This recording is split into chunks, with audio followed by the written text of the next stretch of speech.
All right, we'll say good morning. Let us begin. Beautiful day ahead of us today. Let's begin by thanking our sponsors for this morning. Sure to thank our Talmud Torah sponsors, Shmoni and Libertinovitz, for dedicating all the shurim this month from the Sosif and Aliyah to the Neshama of Shmoni's father, Harav Peretz Avram, and Rabbi Yamin Moshe, the phone with Bracha. Thank our learning sponsors, Ira and Miriam Grossman, in memory of Miriam's father, Aryeh ben Moshe, on the occasion of his 20th yahrzeit. We hope that in America, by Talmud Torah, all of the neshamas will have an aliyah and their families in Yevamos. We have to thank our Daf Yomi sponsor, Rabbi Naftali Edinger, in the zuchos of the birth of his granddaughter, Batsheva Cyril Edinger, the shul's youngest and newest member, Baruch Hashem. We hope that in Meretz Hashem December he grows up to be an incredible Vasisol and parents Havayis and Mega Esim Shani Tolos. And also with that, let us begin. It is hard to believe that we have just begun our last week of the Sepes Yevamos. It is a beautiful, it's been an incredible journey in Meretz Hashem, and the last week is going to be exceptionally incredible as well. Also, by the way, I just want to point out, when I say we're beginning our last week of the Sepes Yevamos, that's not like, yay, we're beginning our last week of the Sepes Yevamos. Very, I will say, no, it's important. It's like, it's in any relationship. In any relationship, there are times in which it's easy. There are times in which every day is like beautiful. The sun's out, the birds are chirping. There are times where it's a little bit more difficult, but it's all part of the same beautiful relationship. And it's naive to think that the challenging times are not as much a part of the fabric of the relationship as the good times. Not to say that Yevamos is like a challenging time in a relationship, but again, it's important to understand that Yevamos is just as important as brachos, it's just as anything else. And so, again, you will see how Yevamos has enriched our lives. Sometimes you don't necessarily see it b'shas ma'aseh when you're learning it, but when I say in retrospect, we'll all see it in fact that added so much to who and what we are. And especially the last, we're going to see these sukkahs that we're doing are absolutely incredible and overwhelming. So we'll say today's Daf Yomi class 118. We are picking up. We actually Baruch Hashem, got the whole block. Yesterday, a little bit over time, but we're picking up on 117b, Kuf Yud Zayin on the days at the Mishnah. So we're continuing in this sugya of testimony regarding the death of a husband. So it says the Mishnah, Achos Omeres Meis, Va'achos Omeres Lomek. So we'll say this is an interesting case. Here's the situation. If you look at the Rashi in the Mishnah, Rashi 5 lines up in the bottom, Achos Omeres Meis, Shtim Rashi Tzoros, Haba'ot Medinas Hayam. Achos Omeres Meis, finally, it's just the Omeres Lomek. Okay, this is an interesting one. Reuben is married to two women, Rachel and Leah. All three of them go overseas, vacation. Not sure how that went, right? But again, actually, you know how it went. They come back. Rachel says he's dead. Leah says he's not.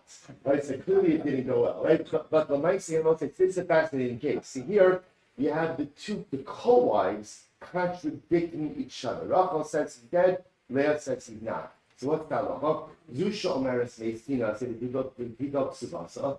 The zusha omeres lomes lotina sin lotina said lotidok subasa. So what's the psak? So remember again, as strange as this sounds. So look, Rachel, who said that Reuben is dead, based on her testimony, remember she is believed, the woman is believed because regarding her husband. Once again, as long as there are two criteria intact, which are excellent, shalom in the world, shalom in her marriage. So Lamaisa, again, Rachel is permitted to go ahead and remarry. And based on what we saw yesterday, that once you're permitted to remarry, you're also entitled to what? Collect ksuba. So she's entitled to remarry, entitled to collect ksuba. Leah, who said that Reuben is not dead, cannot get remarried and cannot collect ksuba. Okay? Achas, what's in this case one? Case two. Achas omeres meis va'achas omeres neherag. So this is an interesting case. Case number two, Rachel comes back and Rachel says Reuben died. Leah comes back and says he didn't die, he was killed. He was killed. So what's interesting about this case is what? Both are agreeing that what's the current state of Reuben? Deceased, right? The machlokes over here is they're not agreeing on the circumstances of his death. Rabbi Meir says, Hare'elu lo yinos. So this is incredible. Rabbi Meir says, listen, at the end of the day, they're contradicting each other. So because they're contradicting each other, albeit about the circumstances of his death, their testimony essentially cancels out one another. And therefore, no one could be married. Rabbi Yehuda Shimon Omer, Rabbi Yehuda Shimon disagree. They say, no, hoil v'zu modos, she'in kayim yinosu. Rabbi Yehuda Shimon said, you're not contradicting each other. At the end of the day, they're both agreeing that what? Reuben is dead. The fact that Rachel says he died naturally, and Leah says he was killed, what does it matter? What does it matter? At the end of the day, they're both agreeing that he's dead, and therefore, ultimately, again, both are permitted to go ahead and be married. So what's the next case 2? Case 3. 8 Omer Meis, 8 Omer Lo Meis. 1 8 Echad says Reuben is dead. 1 8 Echad says he's not dead. So what's the halacha? Top of Kuf Yefes. Or Isha Omeres Meis, Isha Omeres Lo Meis. Or a woman, for that matter, comes along and says Reuben is dead. Another woman comes along and says Reuben is not dead. Hare Zu Lo Tinase. Ultimately, again, you can't get remarried in a situation like this. I will say, we're going to clarify that case because that seems to contradict a little bit about what we learned in yesterday's daf. Because we learned in yesterday's daf that what? Any situation where halakha l'maisa you believe in eight echad. What's the power of an eight echad? Like 2 witnesses. So I will say, remember again, we saw this was the first mission in yesterday's daf that essentially once based in gives her a heter to remarry, even based on the aegis of an eight echad, that's it. It's locked in. It's locked in. And halakha l'maisa again, even if subsequent aegis comes, it doesn't reverse it. So we'll see how to reconcile that in just a moment. So we'll say let's analyze the cases. So we're going to first take a look at case number 1. Taima da'amar lo meis. So let's remember again. In case number one, Rachel comes back from the overseas vacation and she says Reuben is dead. Right? Leah comes back and says he's not dead. He's not dead. So we'll say what's the halacha? Rachel can get remarried. Leah cannot. So says the Gemara. Taima da'amar lo meis. The reason why Leah can't get remarried is why? Because she's claiming that Reuben's not dead. That's why she can't get remarried. So Gemara says, ha ishtika tinase. What's it? What you could infer from the Mishnah is what? Let's say they come back from vacation, Rachel and Leah, not Reuben, right? Rachel says Reuben's dead. And what does Leah say? What does Leah say? Nothing. So what would you infer from the Mishnah? What would you infer? That Leah could get remarried as well. Whoa, that doesn't work. We learned in yesterday's daf that what? Ha in Sarah mi idalachakerta. The most we learned that one of the women who cannot testify on behalf of another woman is her co-wife. Her co-wife, right? Co-wives have again this built-in inherent animosity towards one another. So ultimately, so let's say, so no, if Rachel comes back and says Reuben's dead, and Leah is silent, the deal from the Mishnah is that Leah should be able to get remarried.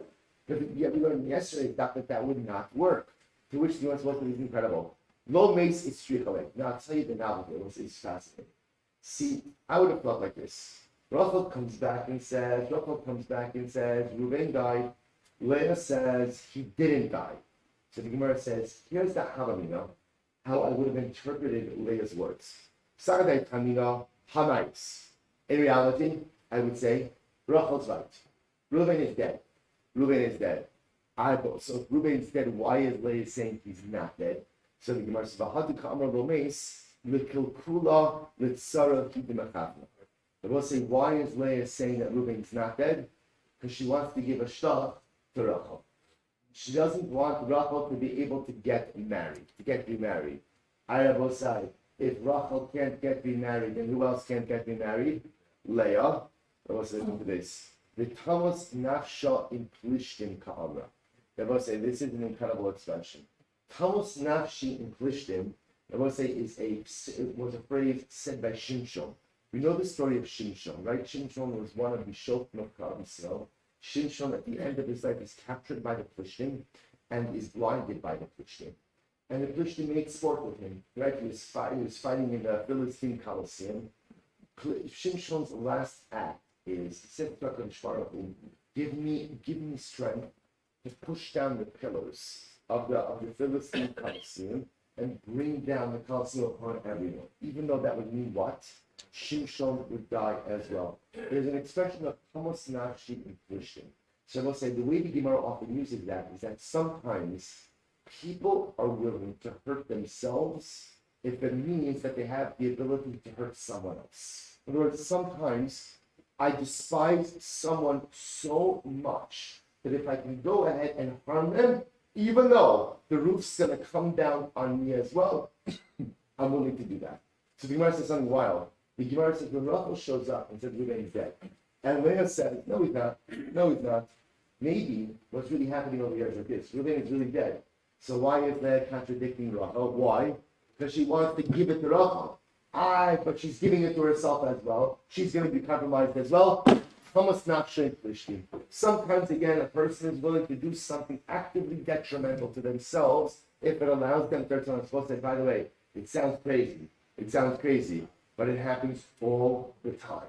Right? I guess what's the expression coming off my nose despite my face? In other words, we'll say that at the end of the day, and this, let's just point out, this is the destructive nature of kas, of anger, right? Of sinah. Right? They will say this is why the Torah says, Lo sisna es achicha bilvavecha. Do not go ahead and hate your brother in your heart. They will say why? When you harbor animosity against another person, it has a corrosive effect on who you are. And sometimes a person becomes so thoroughly corroded that at the end of the day, I'm willing to go ahead and hurt someone else, even though it hurts me.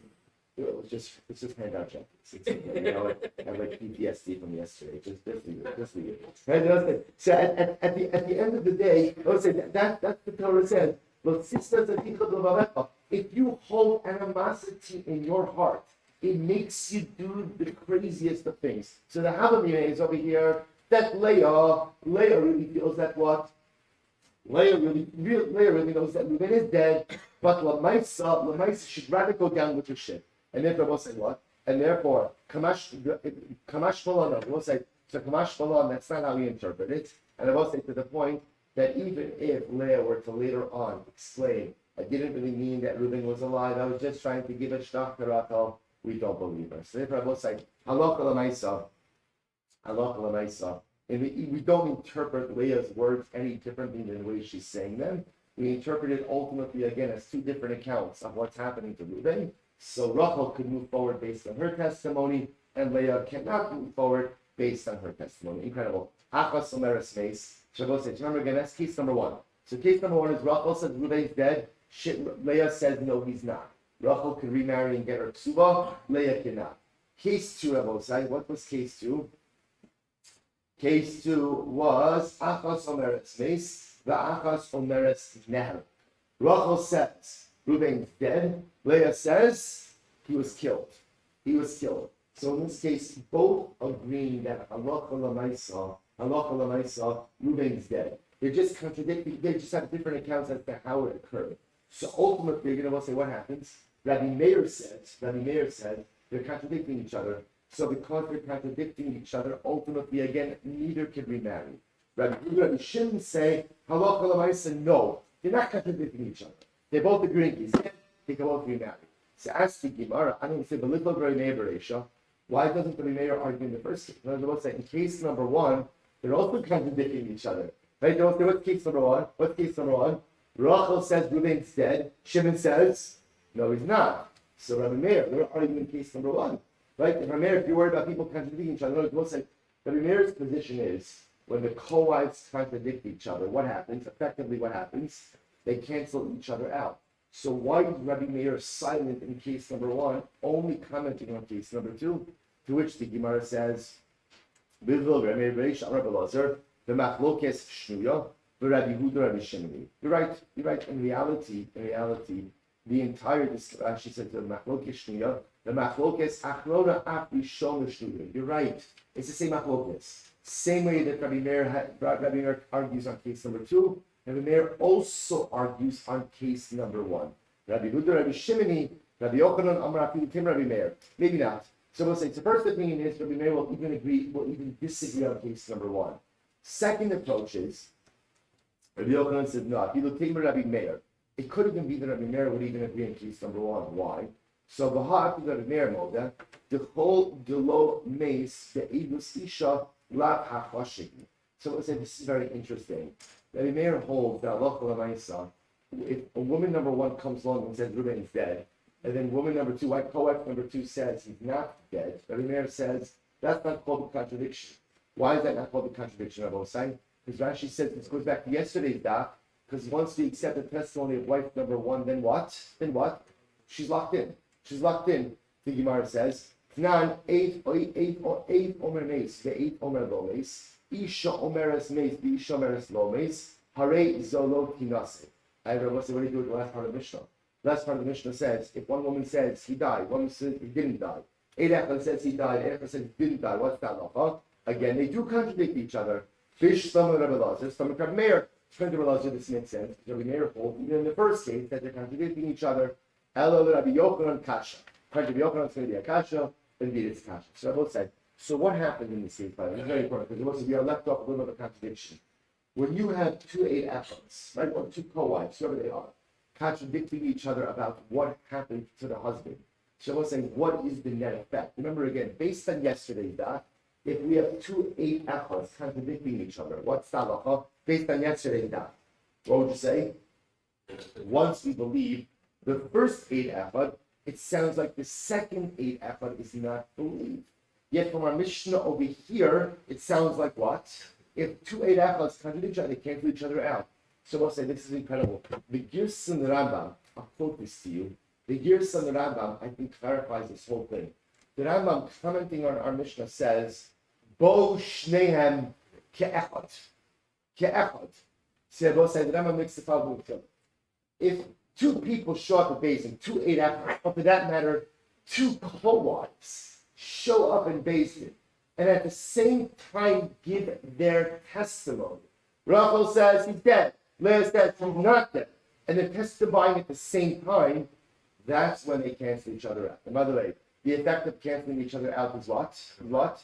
They cannot remarry. Status quo. Status quo. Same thing if it's not the co-wives. 2 8 echas come along and say, Reuben's dead. Reuben's not dead. If it's ke'echad, if they're coming at the same time, they cancel each other out. Status quo remains. Yesterday's daf was talking about what?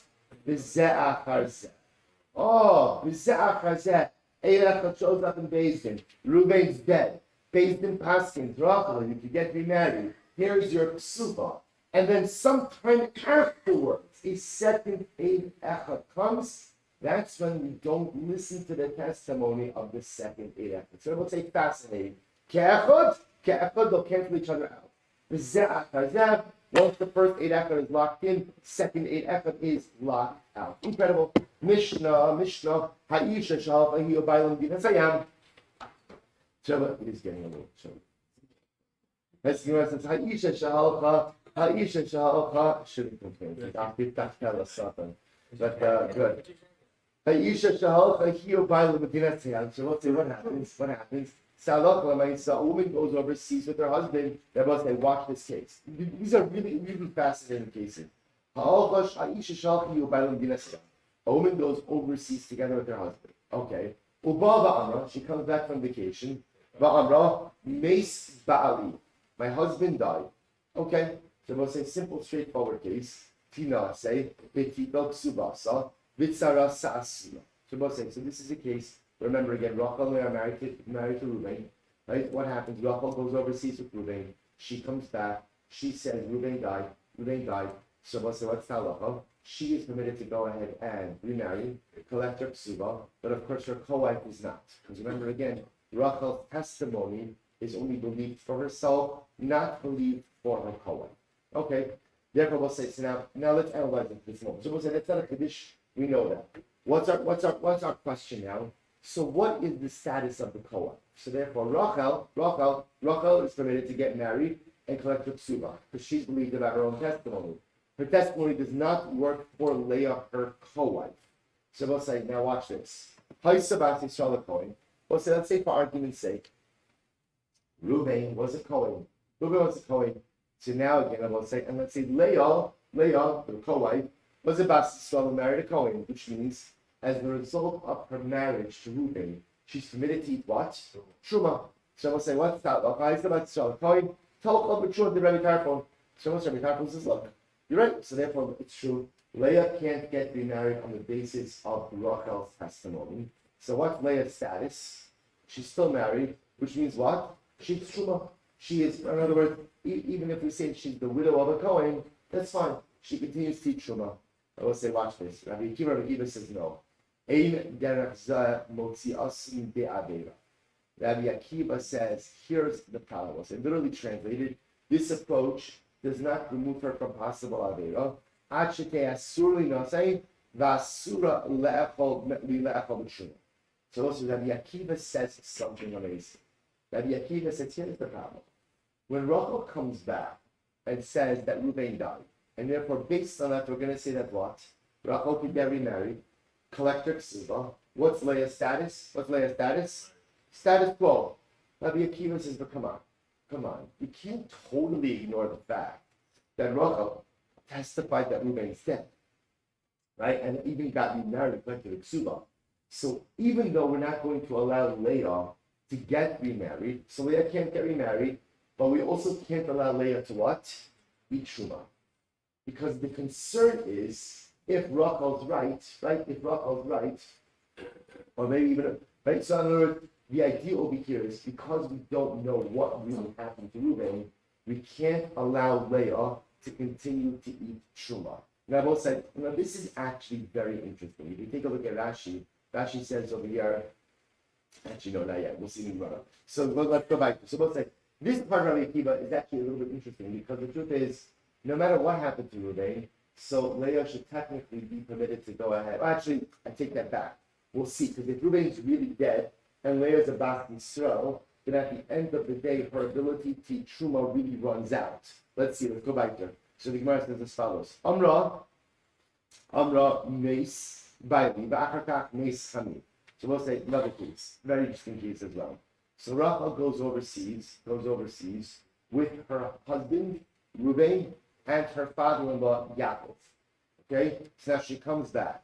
She says, Meis baili v'achar meis chami. So she says, my husband died, and then my father-in-law died. So what's the halacha? Tinase b'titol ksubasa.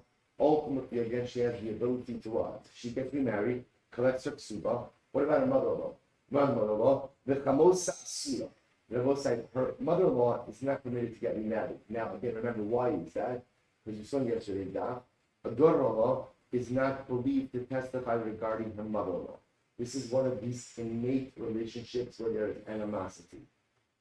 Therefore, if the mother-in-law was a Bas Yisrael who was married to a Kohen, so in other words, Yaakov, the father-in-law, was a Kohen, so therefore the mother-in-law is permitted to continue to teach Truma.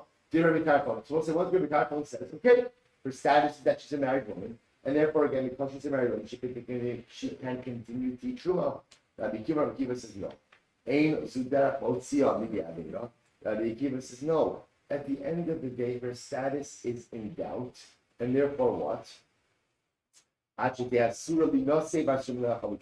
says, no, as much as the mother-in-law cannot get remarried, she also can't eat Truma.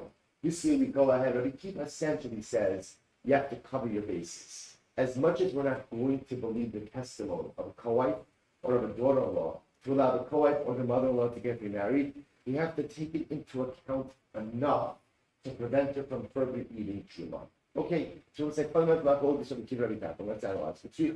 But I will say, now the truth is, we have two redundant cases. I will say, both cases in Mishnah are pretty much the same, right? What's coming on later? Case number one is Rachel comes back, testifies that her husband Reuben died, Reuben the Kohen died, right? And what's the halacha? The halacha is for testimony believed regarding herself, but not believed regarding her co-wife.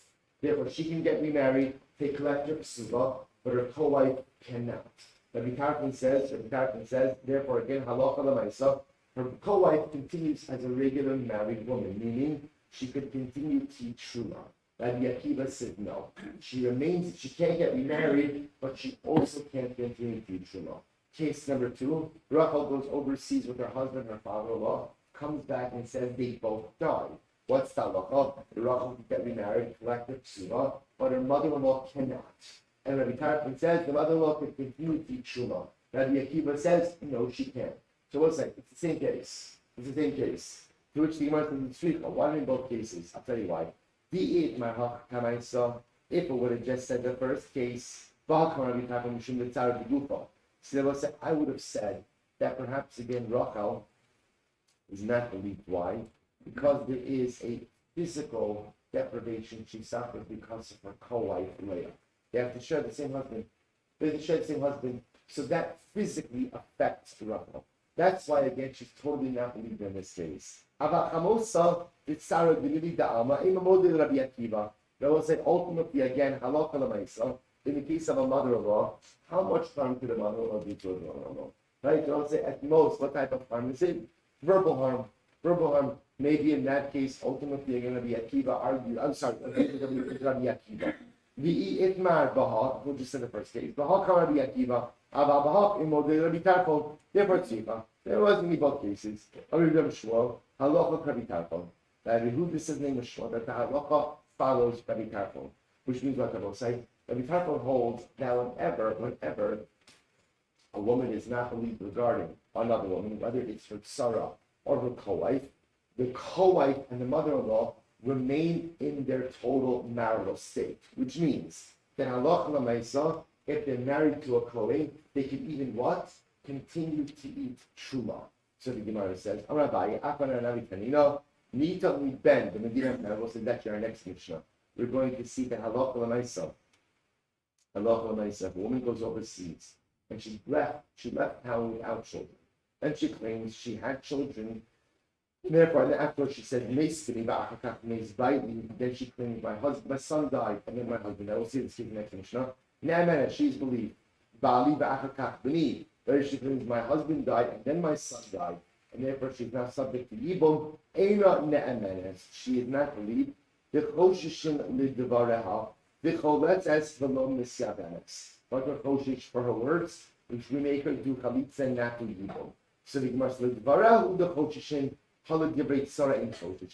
we see that we only take her words into account for herself, but not for her tzara. Sefer Avos say, halacha l'maisa, there will be passing in both of these cases as follows. In case number one, where Rachel comes back from overseas and she says Reuben is dead, so she is believed regarding herself. Namely, she can get remarried and collect her ksuba. What's the impact of her testimony upon Leah, her co-wife? What's the impact? 0. Which means Leah is still considered to be a totally married woman. And if Reuben was a Kohen, Leah is eligible to what? Continue to eat truma. So Rachel's words have absolutely no impact on Leah on any level. Similarly, if Rachel goes overseas with her husband and her father-in-law, and she comes back and she says, my husband died, Reuben died, my father-in-law Yaakov died, the whole family of Kohanim. So she is believed regarding herself. She could remarry, she could collect ksuba. What's the impact of her testimony on her mother-in-law? 0. Which means that her mother-in-law is still married, and the mother-in-law is still entitled to what? Eat truma. That's all you paskin. Good about the base. New Mishnah. Kidesh achas mechamesha. Shabbos says this is such a fascinating case. Listen to this.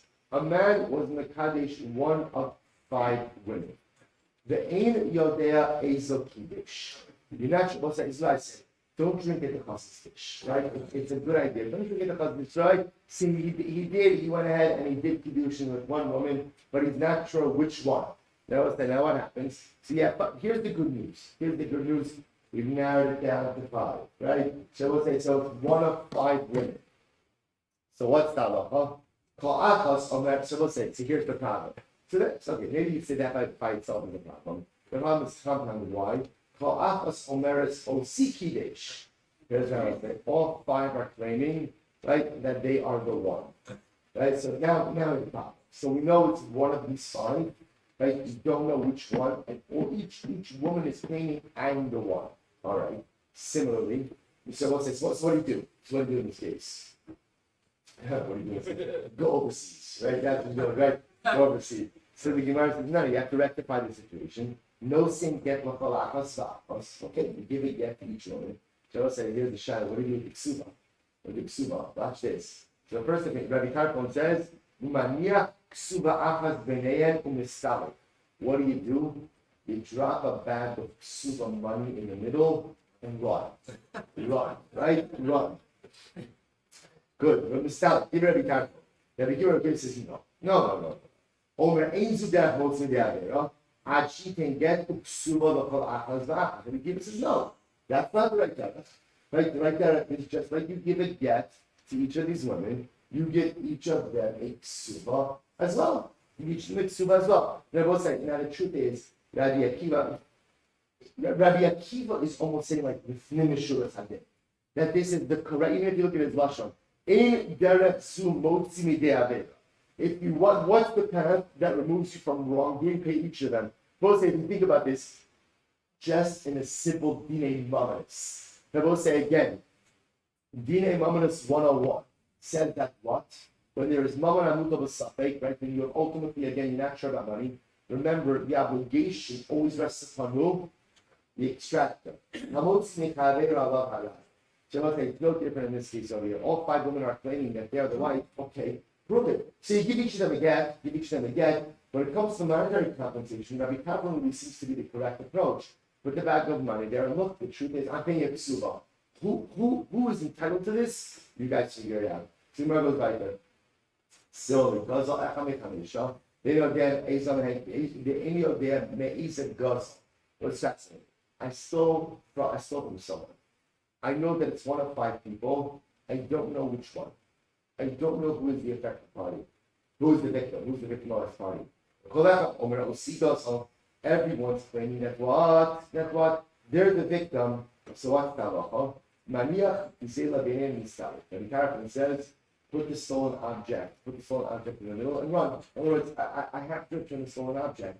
It's not clear who I stole from. I'm the Hashem Zela, I'm returning the stolen object. They were there. And the Tarafin says, no, Ein Zu Derech Motzi De'avera. And the Kiva says, what's the first wide line? That's not the way to rectify your wrongdoing. You have to pay back each of the agreed parties. Shabbos say, I'll point out, by the way, you notice that the cases in the Mishnah are not symmetrical. Right? The first case is the case of Kedushin. The second case is what? Avera. Shabbos say, so again, already we're going to see that these cases are not the same. So let's analyze this a little bit. Shabbos say, so the Gemara says, well, the first slide line, put the Chesed is 118b. Kidesh Katani, Baal Lo Katani.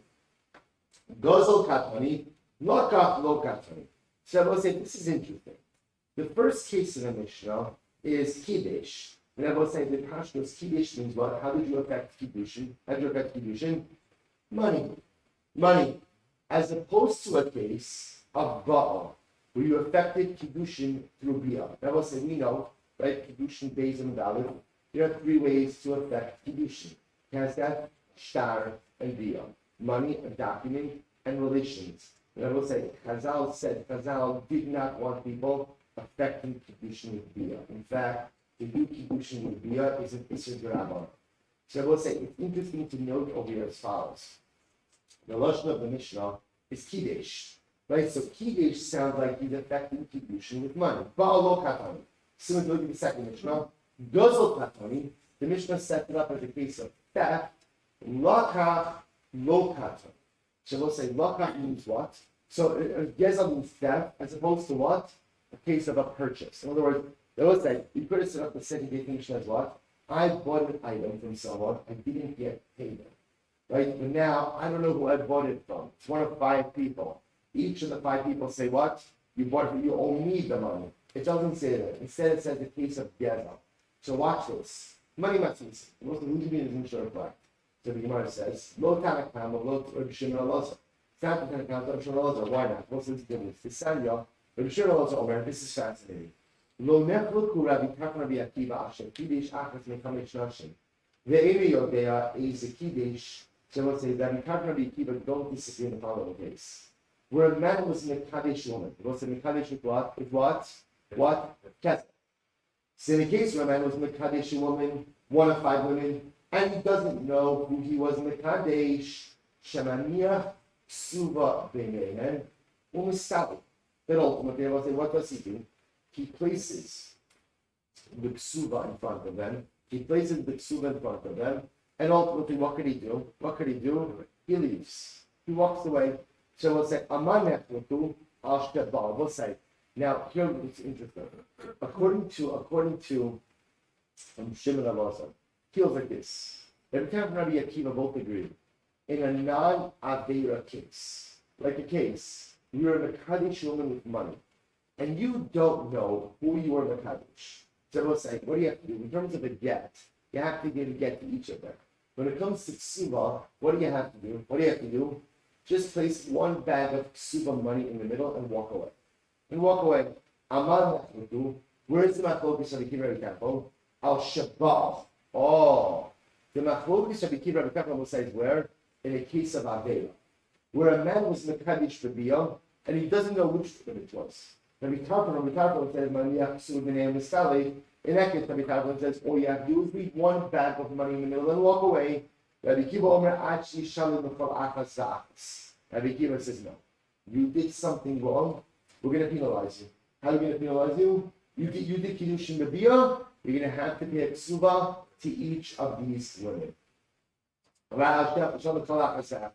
Similarly, lo nechluku Rabbi Kafo Rabbi Kiva al shelakach mekach mekamisha b'nei adam ve'eno demez and lakach. Similarly, again, what Shimon Elazar says that Rabbi Akiva Rabbi Kafo agreed. If you purchase something from someone, right, one of 5 people, and you don't know who it is, and all 5 people are claiming, I'm the seller, then what's the halacha? That you put the money, the purchase money in the middle, and you could absent yourself. They will say, what's the case of Machlokes? You stole from one person, 5 people are claiming to be the victim. In that case, the devil is still put the object back in the middle and walk away. Rabbi Akiva Omer Achi Shalim Echad Be'echad. Rabbi Akiva on the other hand says, no, you have to pay back each of the potentially aggrieved parties. Shabbos, I want to point out something very interesting. According to Shimon Elazar, it's a very interesting approach. He holds that Rabbi Kafo and Rabbi Akiva agree in these cases of doubt, if we'll call it the perpetrator did nothing wrong, he's not financially penalized. Where does the Machlokes come up? Where he did something wrong. He was Mekadesh Rabiyah, or he stole. In that case, Rabbi Kafo will still say, all he's obligated is to do, give one ksuva, or repay one item. The Kiva says, no, you did something wrong, you're going to be penalized. 5 ksuvas. You have to repay the item to 5 potentially aggrieved victims. So the defender of Shimon Elazar says that in the case of Kiddush V'Lacha, in other words, non-illegal activity, that Rabbi Akiva and Rabbi Kafo don't disagree, or they agree, the Tanakama Sabar Preview. Tanakama must hold that they do disagree. So money, who's it in the Mishnah? Eat Tanakama, mistake Kiddush V'Lacha. If it's a Tanakama, let the Tanakama say Kiddush V'Lacha, not Kiddush V'Gazal. Either Shimon Elazar, mistake Baal V'Gazal. And if Shimon Elazar, let the Mishnah say a case of Baal and Gazal. To which the Gemara says, the Olam, Rabbi Shimon Elazar, Shabbos Yidich of Shimon Elazar. Umay Kiddush. What's the case of Kiddush of the Mishnah? The case of Kiddush ultimately again is Bibiyah. It's a case of Kiddush Bibiyah. To which the Gemara says, Tana Kiddush, Lo Bi'achakov of Rabbi Akiva. And we'll say, therefore, the Mishnah Dafka does a case of Kiddush. Even in a case of Kiddush, coming to teach us the power of Rabbi Akiva's position, the Afagav, the Isser D'Rabbanan of it, even though all he did in this case was an Isser D'Rabbanan, he did Kiddush in the Biyah. Nevertheless, Kanas, Chazal penalized him. He says they have to give a ksuba to each of these women. The Gemara says, Tana Gazal, similarly again, we go and we put a case of Gazal, of Yochak Koch, Rabbi Karfon, the Afagav, the Isser D'Oraisa, Adid Lo Kanas, and we go and we highlight the case of Gazal, ultimately again to teach us what? That Halacha L'Maisa, even though he did an act, and he said, D'Oraisa from Rabbi Karfon, he only has to pay back one person. And we'll say, how do we pass the Halacha L'Maisa? So we'll say, essentially, Halacha L'Maisa, we pass like this. If it's a case of non-Avera, we are passing like Rabbi Karfon. Namely, we're Mekadesh woman with money. One of 5, we don't remember who. Each of the 5 claims that Halacha L'Maisa, it was me. So what's the Halacha? You have to give a get to each of them, but only one ksuba. You put the ksuba down in the middle and run. Run like no one's business, right? That's how you pass in that case. And we'll say, similarly again, if you purchased an item, but you don't know who the purchaser is, and all 5 people are claiming that Halacha L'Maisa, it's me. What do? Put one payment in the middle and run. Now we'll say, what's the logic of that? Probably makes sense. What's the logic? Because we'll say, in this case, 4 out of the 5 people are lying. See, I will say, in this case, I'm not the guy who did something wrong. Okay, I was a little sloppy in how I got married, right? But the nice, again, I didn't commit an isser. I didn't commit an isser. 4 out of the 5 women over here are lying. I might have been sloppy in how I affected the purchase, but 4 out of the 5 people claiming to be the seller are lying. So in those cases, we pass it careful. Give it from the get, belongs to in the middle. Put the payment in the middle, and that's it. That will say, conversely, in the case where I committed in Habeira, it's fascinating. There, we pass like Rabbi Akiva, which makes sense. Because if I committed an Habeira, then the onus is on me. So I was Mekadesh Shulman B'Biyah, that is an Isser D'Rabbanan. I shouldn't have done that. Okay, you were sloppy with an Isser, then Lamais, again, the onus is upon me. I have to pay a ksuva to each of these women. I stole, and I don't know from whom I stole. Ultimately, again, it's knas. I don't point out it's a penalty. Right? So now I want to do tshuva. I can give out tshuva. Okay, you know who you stole from? Pay back all 5 people. Fascinating. So again, in non-Avera cases, we pass the every parafo. In Avera cases, we pass the every day. We'll say last Mishnah of the parak. Here we go. Fascinating. Listen to this. Woman goes overseas, back to these cases. Woman goes overseas with her husband. She will say what happens. So she goes overseas with her son. Family vacation. Her son, her husband, herself. So we'll say she comes back and she says, listen, unfortunately everyone died. But I will say, remember again, the order of how people died is very important. Right? Let's just talk about it just a moment. Remember again, I will say, right? If her husband dies first and then her son, then what? No evil. If her son dies first and then her husband, evil. So I will say, so her testimony over here is not just about who died, but the order of how they died is incredibly important as well. So watch this. So the Gemara says, she comes back and she says, my husband died and then my son died. Right? So what's the halacha? Ne'emenes. She believed. And I will say, now why did she believe? So the truth is she believed because halacha l'maisa, that's her chazaka when she left. Right? Her chazaka when she left town is that she was a woman who was not subject to evil. And she had a child. Her husband had a child. So if she comes back and she says, everyone died, it was first my husband, then my son, okay, we accept that testimony. However, but I will say, watch this. If she comes back and she says, my son died and then my husband died, she's not believed. I will say, why is she not believed? This is fascinating. She's believed to say her husband died. What she's not believed, I will say, is what? To make herself muteres to the yah. See, I will say, that far we're not going to go. Because if we accept the testimony that halacha l'maisa, her son died and then her husband died, based on that, we're going to permit her to marry her brother.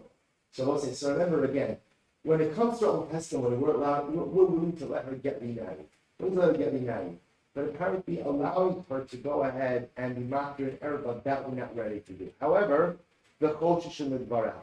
We don't totally discount her words, and therefore, the cholet is below mitzvahs. I will say what we will do in that case is we kind of accept the words. In other words, so we'll make her do chalitza, but we'll not allow her to do people. That way again, if she's telling the truth, we're covered. And if she's not telling the truth, then what? We'll say, chalitza really never, right? Chalitza never hurts, so to speak. It doesn't compromise anyone. So the Gemara goes right there. We'll say that's case 1. Case 2. Mita Midam Ginasayam goes to listen to this. I think she goes overseas with her husband, right? And what happens? She leaves town, no child. She then comes back, she claims, I had a child while I was overseas. And what happened? Mita Midam Ginasayam. Ba'amra, Meisfinin, my son died. Bi'achakach Meisbaili. And then my husband died. So we'll say in this case, Ne'emena, she believed. Why? So why did she believe? Because what is she now saying? I'm subject to evil. That's fine. Why? That's the chazaka with which she left town originally, right? She left town as a woman whose husband didn't have children. It's not, okay, I had a kid, the kid died, then my husband died, fine. However, she comes back and she says, I had a child overseas, my husband died, and then my son died, ain't on that match. We'll say in this case she's not believed. Why? Because now her testimony is saying she's not subject to evil. But yet her previous chazaka was that she was subject to evil. Yet, and we'll say what's the halacha? But we'll heed her words. How so? We'll make it do chalitza and not evil. We'll say, watch this case. She goes overseas with her husband and mother-in-law. Right? I will say now again, when they leave, her husband is an only child. Right? She comes back and she says a lot happened over vacation. My mother-in-law had a son. Right? They will say, and what? Number one, my mother-in-law had a son. Right? And what happens? So therefore, we'll say, what happens? And then what happens? She says, my husband died, and then his brother died. Ultimately, again, or give me or she said, my brother-in-law died, and then my husband died. So ultimately, ne'emenes. See, I will say, she believed. Why is she believed? I will say, because once again, it's all about chazaka. When she left town, she had a chazaka of what? That there's no evil in her family. Why is there no evil in her family? Because her husband has no siblings. So if she goes back and she says, my mother-in-law had a son. His son died, and then my husband died. My husband died, then my son died. Okay, it's still the same chazaka. In other words, she's not subject to evil. So we'll say, the bottom line is, the point of the Mishnah is, when she comes back, right? She goes overseas and she comes back. So testifying that her husband is dead, that's the easy part, so to speak.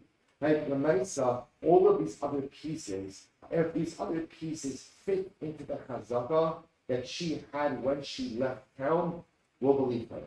If ultimately these additional pieces of information do not fit with the chazaka she had when she left town, then what?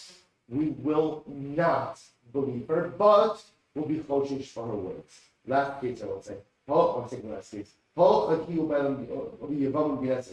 to this. So she goes overseas with her husband and her brother-in-law. Right? So she's traveling. So Rachel goes overseas with her husband Reuben and her brother-in-law Shimon. So what happens? Amra, she says, my husband died and then my brother-in-law died. Or me. Or she says, my brother-in-law died and then my husband. She's not believing. And I will say, why should not believe? Because it was like, this is a separate halacha. A woman is only believed to say what I will say, that her husband died. She's not believed, she's an Eid Echad, right? When it comes to the fact that anyone else died. So when she goes overseas with her husband and her brother-in-law, she comes back and she says, my husband and my brother-in-law died. Whatever order she died in, we don't listen to her regarding anything regarding her brother-in-law. Right? They will say, why? Because she is not believed to give edus regarding her brother-in-law. So what we'll listen to her is that her husband's dead. But I will say, the problem just is now, she's subject to evil. If her husband died and there's no children, she's subject to evil. She's saying, my Yavam died. The brother-in-law died. Her testimony is not accepted regarding that. So the Gemara says, similarly, just like I will say, a woman is not believed to say that her sister died. Right? They will say, and which would allow her to what? To marry her brother-in-law. Right? She's not believed to say her sister died to marry her brother-in-law. Similarly, I will say, a man is not believed to say, my brother died, and therefore I'm ready to do evil with my sister-in-law. Nor is the man believed to say, my wife died, which would permit him then to marry her sister. Let's say passing along. So again, this last piece is very interesting, which is the third last piece, which is that when the wife goes overseas with her husband and her brother-in-law, that if she comes back and says they both died, she is only believed regarding her husband, not believed her yavam. And we'll say that's not just in her yavam. The only time we're accepting a woman's testimony is when regarding her own husband. But Lamaisa, regarding anything else, ultimately she's not really going to be believed. The only time she is believed, I will say, when what she's testifying about confirms that Chazaka she already had. Says the Gemara, I will say, very interesting case. So I will say, it's interesting, the Gemara doesn't discuss any of the cases. The cases that they're called the Panamanish of Zalach Lamaisa. But watch this case, it wasn't fascinating. Let's finish up the paragraph. Why we need Rav Nachman? Hamizaki again the Isha Makom Yavam Mahu. Let's say a little bit of background to this. There is a concept in halacha of Zachim La'adam Shelo B'fanav. That you could do something beneficial for a person even without their knowledge or consent. Rabbi say it has to be something objectively beneficial. So, for example, I look at a shul, I find $100 bill. I say, you know what? I know Ruben likes $100 bills. He's told me before. He has an affinity, collects them, right? Collects them. So I say, you know what? I'm acquiring this $100 bill on behalf of Ruben. Ruben never appointed me as a shaliach. He never appointed me as an agent. There's a concept of Zachim La'adam Shelo B'fanav. You can do something beneficial for someone on their behalf without their consent, as long as it is objectively beneficial. Watch this. Now here we go. Ruben wants to go ahead. Ruben wants to go ahead and let's keep it simple. Ruben wants to go ahead and appoint an agent to receive a get on his behalf. In other words, so Ruben's married to Rachel. Right? And most about you can paint this case, or Ruben's on his deathbed, whatever. Right? Let's paint him like that. Right? Ruben's dying. Ruben has no children. Right? Ruben has a brother, Shimon. Ruben doesn't want his wife to have to be evil. Right? So what does Ruben want to do? He wants to divorce his wife, not because he doesn't love her, just the opposite, because he loves her. He does not want her to have to deal with people. So what's this? Now Ruben appoints a shaliach, Yehuda. He says, Yehuda, be mekabel bisket on behalf of my wife. So what's it? So the shaila is, can Ruben do that? And I will say, what does it hinge on? What does it hinge on? Does receiving a get in order to exempt you from evil, is that something objectively beneficial? So watch this. So do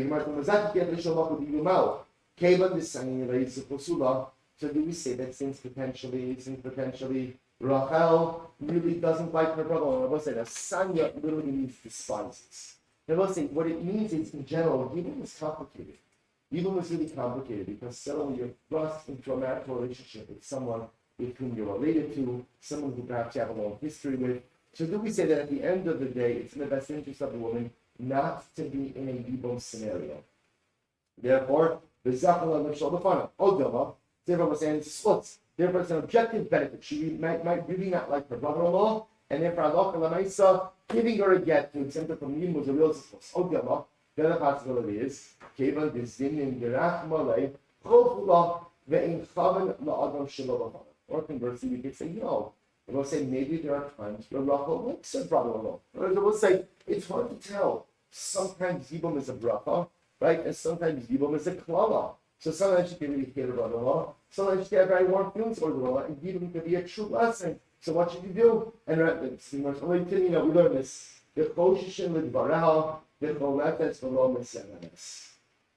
we'll say the Gemara says the answer is in our Mishnah. There's also what does the Mishnah say? She claims halacha l'maisa. My husband died. My brother died. My brother-in-law died, and then my husband died, and then the brother-in-law died. Ultimately, I will say, so she's coming back saying, I'm subject to Yibum. What's the halacha? That's below Misyavenek. So we'll say, even though we don't accept her testimony to make her subject to Yibum, we are choshesh for her words. Now, what is that? Look at Rashi. The choshen d'varaha, midikton b'tarbayu choshen b'yitzia b'chesed ha'tolosho, oba v'psika atzmon yavad, v'katani choshen v'lo amirin ukma achazaka b'tinase, Davad Mishakra, Mishum Derach Malek Amra, Alma Lomekastina Lady Ava. Ubivitani now, but that's the Yotis Yellow. So what's you see over here? Then halacha l'maisa. It's not clear. Sometimes Yevamos is a source, and sometimes Yevamos is a whole. So therefore, I will say because of that, a man could not appoint a shaliach to receive a get on his wife's behalf without her consent. So I will say it's interesting. So it's clear and obvious. Sometimes being freed from Yibum will be a source, and sometimes being freed from Yibum will be a chol. So because again it cuts both ways, so I will say the only time you can do something unilaterally on behalf of someone without their knowledge or consent is when it's an objective benefit. So the point where the Gemara says is a man cannot go ahead and appoint a shaliach without his wife's knowledge or consent to receive a get on her behalf. Because the mice again, sometimes being free from Yevamos is a good thing, sometimes it's not a good thing. But so the Gemara goes like there. I'm not listen to this case. Hamizaki get the Ishto b'makom kitata nahu. I'll say listen to this case. It's fascinating. What happens if there's a bad marriage? Bad marriage, right? And so a husband decides to appoint a shaliach to receive a get on behalf of his wife. So let's say, so Reuben doesn't tell Rachel, but Reuben and Rachel have a terrible marriage. Objectively terrible marriage. They're always fighting. No shalom bayis. Terrible on every level. So Reuben decides, you know what? Enough is enough. I'm going to go ahead and appoint a shaliach on behalf of my wife. Rachel doesn't know that, right? To receive a get on her behalf. So we'll say, is this mutter? On one hand, we could say, Kevan the Israel Ketata Bahadeh, Suchusula. Those that we can say, listen, on one hand, it's a terrible marriage. They're always fighting. So because they're always fighting, then what? It's a schutz for Rachel to be free from this marriage. Odama, Necha de Gufa Adifla. They will say sometimes being married to someone, right, is better than being married to no one. To which the Gemara says, Tashma, the Amrish Lakish, Tav Lamisan Tandu, Me Lamisat Armala, like which says, it is better to go ahead and be with someone than to be alone. I also think it's a famous Ma'amah Chazal. Where does it go? If you can't be with the one you love the one you're with. It's something like that. I don't know which that's. I would say, but the Maisa is something amazing. So I will say, so this is an interesting result. So I will say, I'll mention to you that, remember, I will say, we hear this, and to us it sounds very strange. But understand, obviously, also we know the Gemara has just, it's not a Gemara, even until not so long ago, the conception of marriage was fundamentally different than the way we approach marriage. So today, right, contemporarily, marriage is so much about relationship. Right? Marriage is about companionship, shared goals, dreams, aspirations, like vision. It's beautiful. Now let's say, historically, what was marriage about? Security. That's what it is. Let's say, again, the common goals, this, we know each other's names, there's enough to allow us to build a family together, to build a life together. These secondary, I'm not minimizing the importance of these secondary things, just reflecting the idea that historically they were not part of the equation. So Shlakish says, sometimes just having another body, right? Sometimes just not being alone, having someone else in the house. If Shalomite is not Shalomite, that's a plus. Right? That's a plus. So therefore, again, the Gemara will say, even in a case where the marriage is turbulent, there's kitata, it's not so pashut that getting a get is a schutz. Quite amazing. So what's it? The Gemara goes down and talks about this. The Gemara says that Ayah says, "Deshum shemana gavra kurse de kursa ramulay." Rashi says over here, "Deshum shemana gavra." Even if a husband is as tall as an ant, in other words, very short husband, kurse de kursa ramulay. What's it? The Rashi, kurse de kursa ramulay literally means she could put her chair amongst the three women. I was about to say, the idea that when a woman is married, it gives her status. Even if her husband is as short as an ant. What does that mean? Even if her husband himself doesn't have any level of social standing. Right? When her husband is not a chashiv guy at all, being a married woman gives her trouble. The Gemara is backing up what we said before. That sometimes being married to someone, even if it's not a good marriage, by definition is a schus for her, because it affords her a societal status as being a married woman. Rabba says similarly, "Denaf segabra tikri desiti bava v'tesik." Even if a woman's husband is a comber of wool, Rashi says over here, "Umyosa mu'usa minakei semen." So we'll say apparently combing wool was considered to be a very lowly profession. But even if a husband has a very lowly profession, his wife will still call him to sit on the front porch with her. The idea of being over here, that's what? That even if the husband himself has a lowly professional standard, right? A woman still takes certain privilege or certain status in being married. So Rashi Amar, the kul tzagavra lo bay tol tichi rikdela. Even if a woman is married to a husband who has tainted yichus, who has tainted lineage. I will say, take a look at Rashi. Rashi said, the Kusa de Gavra, Sheretz Pasal Mishpacha. Even if Lamaisa again, ultimately again, the husband has tainted lineage, still in that case, again, the woman will go baya talpachilik dera. Rashi says over here, we will not claim even lentils for dinner. Rashi says, talpachilik dera, adoshin shumachal kal, then kisar kisokach, eno sha'alas menu, ek yiprash mala. So that was what it's noticing over here. Even if the husband has tainted lineage. So the idea is being not such a great shidduch. A wife will not even ask a bowl of lentils from her husband. In other words, the idea was like all of these things paint the same picture, which is sometimes a woman is willing to marry someone who really doesn't have a profession, doesn't have social standing, doesn't have societal standing, because being married gives her a sense of security and social standing. As the Gemara says, Hana, the Kula Mizanos Vitolos Valeim. An interesting conclusion already with that.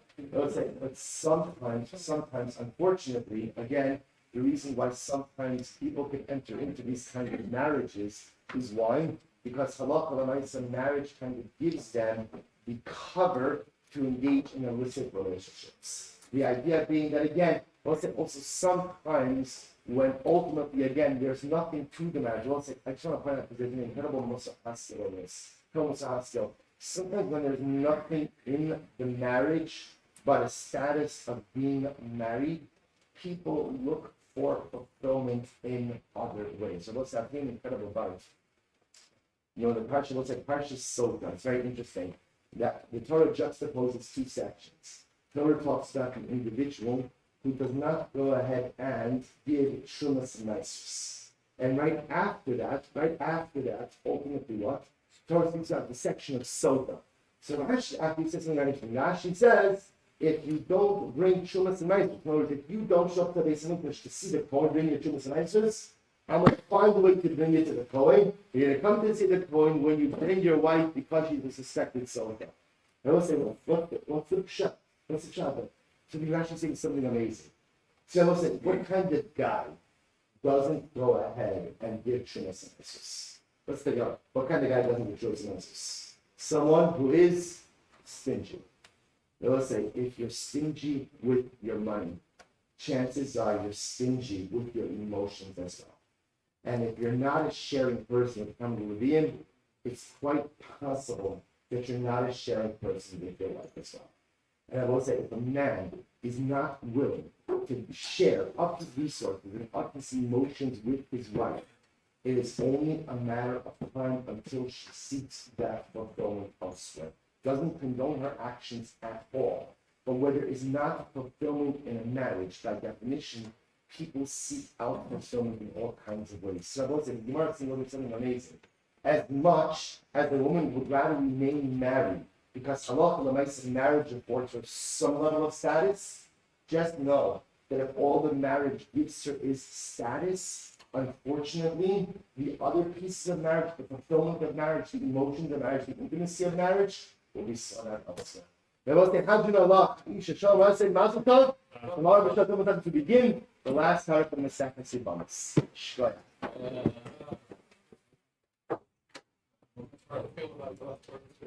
What's that? Oh, I have a question. I don't think started, the whole presumption started from being that she believed the woman as one person instead of two, because mainly people from being at one, right? That's the underlying reason. So when she goes over the Medinasayam with her Yevamos and they look at she says about that she can't marry again because she can't prove, then she's in a good.